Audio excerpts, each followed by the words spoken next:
Assalamualaikum warahmatullahi wabarakatuh.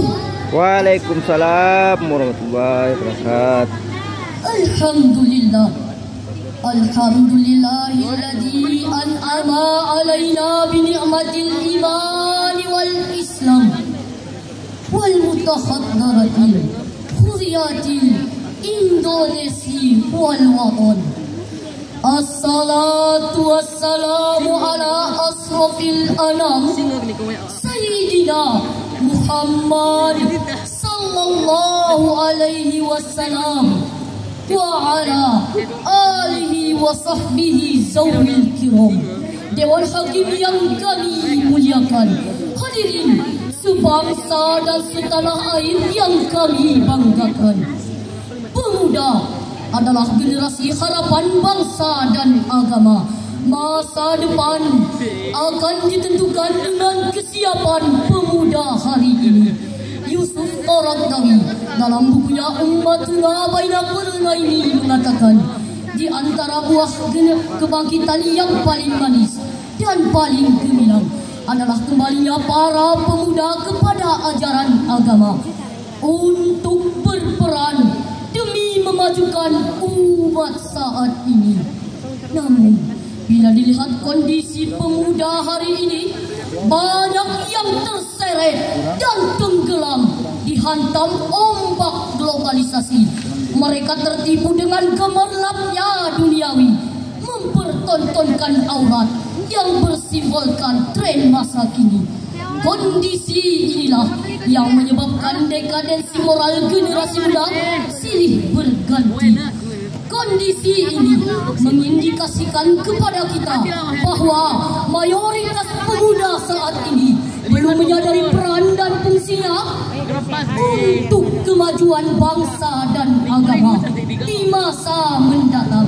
Dengan demikian, pemuda hari ini harus dibangunkan dari tidur panjangnya agar segera menggali potensi dan menghiasi dengan akhlakul karimah sehingga menjadi generasi kuat dan amanah.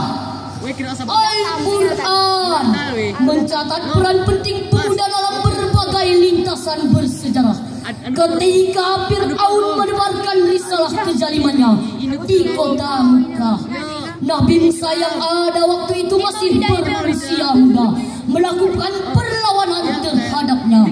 Ashabul Kahfi, sekelompok pemuda yang namanya diabadikan oleh Al-Quran, yaitu surah Al-Kahfi, rela meninggalkan kesenangan hidup dalam rezim kafir demi mempertahankan akidahnya. Nabi Yusuf alaihi salam yang terkenal dengan ketampanan dan kegantengannya mampu mempertahankan komitmen keimanannya ketika mendapat godaan dari istri pembesar kerajaan yang cantik jelita. Rasulullah sallallahu alaihi wasallam sendiri ketika menebarkan risalah kenabiannya di kota Mekah tidak sedikit mendapat dukungan dari kalangan pemuda waktu itu, seperti Ali bin Abi Thalib, Bilal bin Rabah, Ammar bin Yasir, dan lain-lain. Indikasi itu menunjukkan betapa besarnya peran pemuda untuk mewujudkan cita-cita bangsa dan agama. Tugas kita kali ini adalah menauladani kiprah pemuda ideal sebagaimana yang Allah sebutkan dalam Al-Quran. Beranjak dari tekad inilah, pada kesempatan yang berbahagia ini kami akan membahas tentang membentuk generasi muda yang berkarakter dengan bujukan surah Al-Qasas ayat 26 berikut ini. A'udzubillahi minasyaitonir rajim.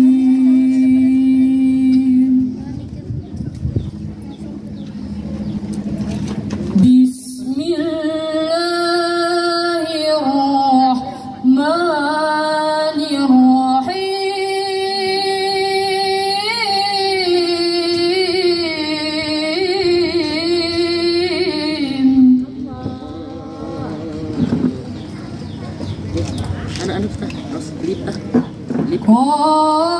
قالت إحداهما يا أبت استعذر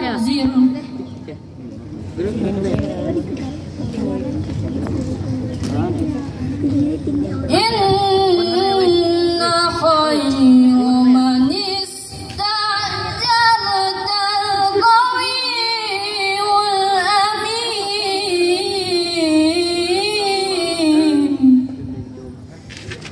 Hamba berlindung kepadamu ya Allah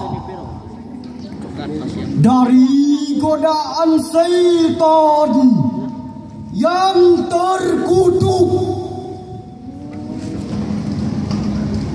dengan menyebut asma-Mu ya Allah yang Maha Pengasih lagi Maha Penyayang. Salah seorang dari kedua wanita itu berkata, "Wahai ayahku, ambillah ia sebagai orang yang bekerja pada kita, karena sesungguhnya orang yang paling baik yang kamu ambil untuk bekerja pada kita ialah orang yang kuat lagi dapat dipercaya." Dewan Hakim yang mulia, hadirin wal hadirat sebangsa dan setanah air yang kami banggakan.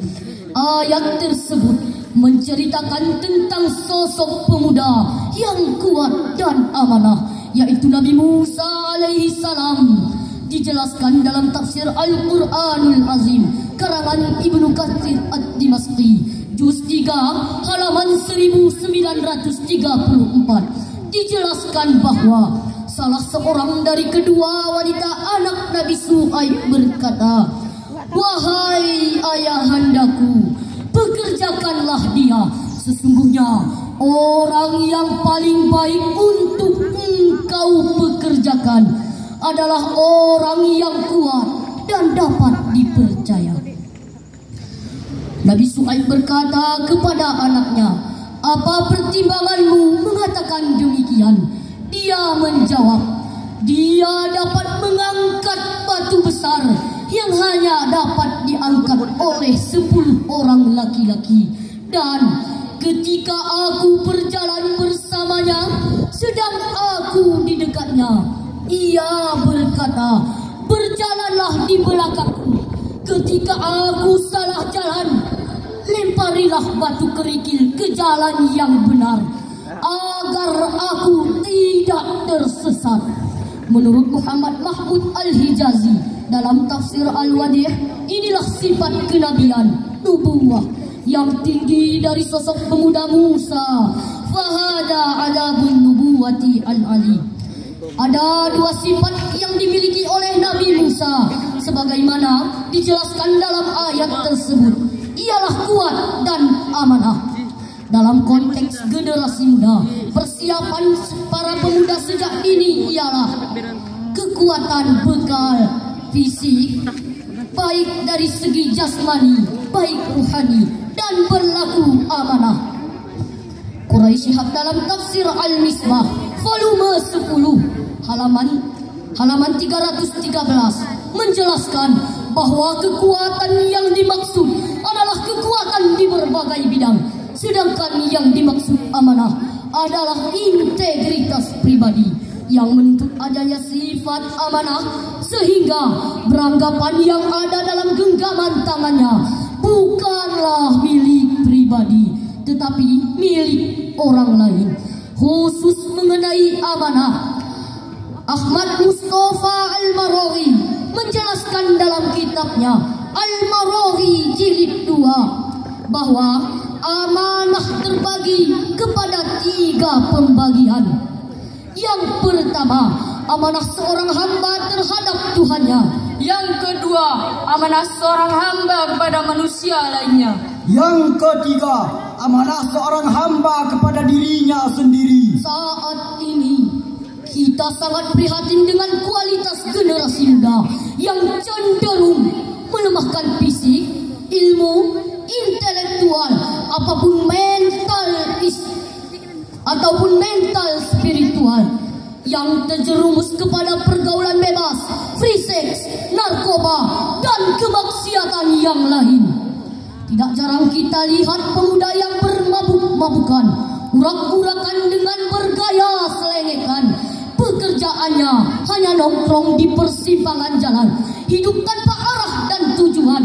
Yang penting perut kenyang bisa makan. Sering kita lihat pemudi yang pakai pakaian bikini alias you can see dengan alasan tren masa kini, bergaya bagaikan selebriti, berjalan dengan lenggok ke kanan dan lenggok ke kiri, memakai lipstik yang tebalnya 2 inci. Dia sangka wajahnya cantik seperti bidadari, padahal mirip wanita yang sedang frustasi. Jika kita biarkan bangsa kita seperti ini, maka lambat laun bangsa kita akan hancur berantakan. Oleh sebab itu, mari kita jadikan generasi muda kita menjadi generasi yang makmur dalam keadilan dan adil dalam kemakmuran.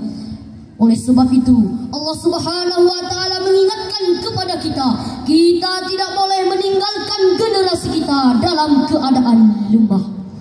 Sebagaimana tercantum dalam Al-Quran surah An-Nisa ayat 9 yang akan dibacakan oleh qori kami berikut ini. Wal yakhshal ladzina law taraku min khalbihim zurriyatan di'afa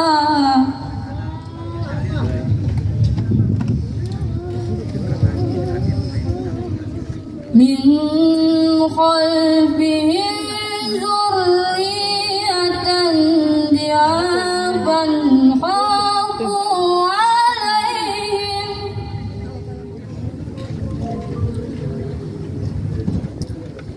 walyattaqullah walyaqulu qawlan sadida. Sadaqallahul azim. Dan hendaklah takut kepada Allah orang-orang yang seandainya meninggalkan di belakang mereka anak-anak yang lemah, yang mereka khawatir terhadap kesejahteraan mereka. Oleh sebab itu, hendaklah mereka bertakwa kepada Allah, dan hendaklah mereka mengucapkan perkataan yang benar. Maha benar Allah, lagi maha agung atas segala firman-Nya. Dewan Hakim yang mulia, hadirin sebangsa dan setanah air yang kami banggakan. Ayat tersebut diawali dengan kata wal yakhsha. Kaidah mengatakan al-aslu fil amril wujubi. Pada asalnya perintah itu menunjukkan kepada wajib. Maka wajib kepada kita semua merasa takut apabila meninggalkan anak, keturunan, dan generasi penerus yang lemah. Berkaitan dengan masalah ini, Imam Ibnu Katsir Ad-Dimashqi dalam tafsir Al-Quranul Azim halaman 413 mengatakan, asbabun nuzul, ayat ini berkaitan dengan pertanyaan Sa'ad bin Abi Waqqas kepada Rasulullah. Ya Rasulullah, aku memiliki banyak harta, namun aku hanya memiliki seorang anak. Bolehkah aku bersedekah dengan 2/3-nya? Tidak boleh. Ya Rasulullah, bolehkah aku bersedekah dengan 1/2 seperduanya. Tidak boleh. Ya Rasulullah, apakah aku boleh bersedekah dengan sepertiganya? Sepertiga itu pun masih terlalu banyak. Seraya beliau bersabda, sungguh aku mengharapkan engkau meninggalkan pewarismu dalam keadaan kaya dan berharta. Hal itu lebih baik daripada engkau meninggalkan generasi penerusmu dalam keadaan lemah nan papa dan menggantungkan dirinya pada belas kasih orang lain. Hadirin, dari kisah tersebut kita dapat mengambil iktibar bahwa setiap orang tua wajib memikirkan dan memperhatikannya agar tidak meninggalkan generasi penerus yang lemah. Lemah apa? Menurut Profesor Dr. B.J. Habibie, seorang intelektual muslim yang asalnya dari Indonesia sekaligus mantan Presiden Republik Indonesia, mengatakan setidaknya ada 5 kelemahan yang patut kita hindari. Di antaranya adalah lemah ilmu, lemah fisik, lemah harta, lemah semangat dalam hidup, dan yang paling ditakuti adalah lemah akhlak. Jika kelima kelemahan ini melekat dalam generasi muda kita, maka kami yakin generasi muda tidak akan menjadi pelopor pembangunan, tetapi akan menjadi virus pembangunan, penghambat pembangunan, bahkan penghancur pembangunan. Kita tidak ingin menjadi generasi muda yang hanya akan menjadi sampah masyarakat. Kita harus bertekad menjadi pemuda yang memiliki semangat juang yang tinggi, serta memiliki rasa tanggung jawab yang penuh atas kelangsungan bangsa, nusa, dan agama. Sebab kita adalah Subhanul Yaum, Rijalul Haq, the young is today, the leader of tomorrow. Pemuda hari ini adalah pemimpin di masa depan. Oleh sebab itu, Rasulullah mengingatkan kepada kita bahwa pergunakanlah 5 kesempatan sebelum datang 5 kesempitan. Di antaranya adalah untuk itu marilah kita gigih berjuang, giat belajar, tekun beribadah, gemar beramal untuk menuju masa depan yang cerah dan menjanjikan. Jikalau kita malas belajar, enggan berusaha, dan tidak mau beramal, akan menuju masa depan yang suram dan mengenaskan. Sebagaimana kata pepatah, al-kaslu la yat'amul asla. Orang yang malas itu tidak akan merasakan manisnya madu, tapi akan tenggelam dalam pahitnya empedu. Betul? Oleh karena itu, marilah kita gigih dalam berjuang, giat dalam belajar, dan gemar dalam beramal. Kemalasan di masa muda adalah kehancuran di masa tua. Oleh sebab itu, kepada para pemuda, marilah kita olah rasa agar iman melekat, olah rasio agar ilmu meningkat, olahraga agar badan sehat, olah kinerja agar produktivitas meningkat, dan olah usaha agar ekonomi kuat. Adapun sebagai kesimpulan dari syarahan yang dapat kami sampaikan ialah, mari kita persiapkan diri kita dengan bekal kekuatan baik fisik, intelektual, mental, spiritual, dan implementasi amal. Hal itu dapat kita lakukan manakala kita gigih berjuang, giat belajar, tekun beribadah, dan beramal maksimal, akan menuju masa depan yang cerah dan gemilang. Insya Allah menjadikan generasi muda yang berkarakter Qur'ani dan menjadikan generasi muda menjadi generasi yang kuat dan amanah, yang kedepannya akan mengantarkan bangsa kita menjadi baldatun thayyibatun wa rabbun ghafur. Demikianlah yang dapat kami sampaikan. Mohon maaf atas segala kekurangan. Assalamualaikum warahmatullahi Waalaikumsalam warahmatullahi wabarakatuh.